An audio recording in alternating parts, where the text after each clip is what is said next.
Bună ziua, numele meu este Voicu Bianca și vă voi prezenta o modalitate de a spori creativitatea într-un mod inovativ. Imaginați-vă un artist stând la o masă plină cu o mulțime de culori, dar cu toate acestea nu reușește să potrivească nuanța dorită.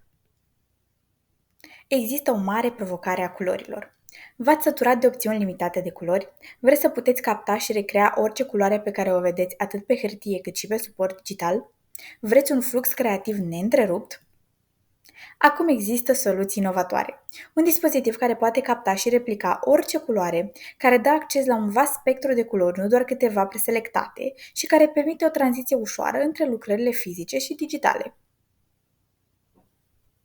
Piața pentru un astfel de produs este cuprinzătoare, principalele arii fiind designul grafic, animațiile, designul vestimentar și ilustrațiile digitale.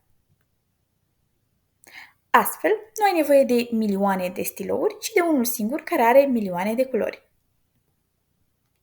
Vă prezint ColorPick.